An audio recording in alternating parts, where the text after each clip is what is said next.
হরি ওম। পরম পূজ্যপাদ কর্ণমণ্ডলেশ্বর শ্রী শ্রীমৎ স্বামী স্বরূপানন্দ পরমহংসদেব আচণ্ডাল ব্রাহ্মণে মহাঙ্কার এবং ব্রহ্মগায়ত্রী মহামন্ত্রের অধিকার প্রদাতা, চরিত্র গঠন আন্দোলনের প্রবর্তক এবং দি মাল্টিভার্সিটি নামক অনবদ্য শিক্ষা প্রতিষ্ঠানের প্রতিষ্ঠাতা, অখণ্ড সংগঠনের প্রতিষ্ঠাতা, যুগস্রষ্টা, আজীবন আবাল্য ব্রহ্মচর্য পালন ব্রতধারী শ্রী শ্রীমৎ স্বামী স্বরূপানন্দ পরমহংসদেবকে শতকোটি প্রণাম।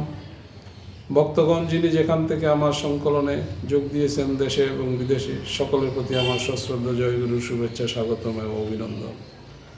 স্বরূপানন্দ বাণী প্রচার প্রসার এবং ওনার সাহিত্য ইত্যাদি নিয়ে প্রচার আমার এই সংকলনের মহৎ উদ্দেশ্য।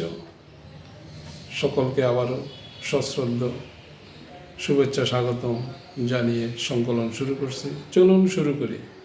আজকের সংকলনে শ্রী শ্রী বাবামণি বললেন, যে যত দরিদ্র পরমেশ্বর তার তত আপন, কারণ দরিদ্রের অহমিকা থাকে না।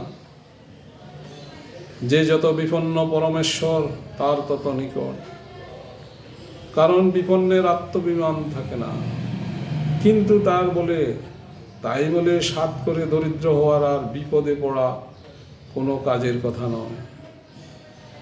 নিজেকে আপন বিপদ থেকে মুক্ত রাখার চেষ্টা বা নিজের দারিদ্র্য মোচনের প্রয়াস ধর্মীয় দৃষ্টিতে নিন্দনীয়ও নয়। অপরের অনিষ্ট না করে যে ধনবান হতে পারে, সে হোক, দোষ কি?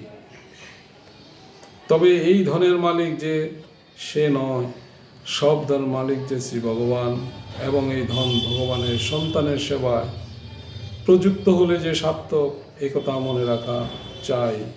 স্বরূপানন্দ বাণী পঠন পাঠন অনুশীলন করুন, স্বরূপানন্দ সাহিত্য পাঠ করুন, সনাতন ধর্মীয় গীতা, বেদ, ভাগবত, চণ্ডী পুরাণ ধর্মগ্রন্থগুলি পাঠ করুন। নিজেকে জানুন, ধর্মকে জানুন, সত্যিকার বিষয়কে জানুন। হরি ওম। ওম শান্তি, ওম শান্তি, ওম শান্তি।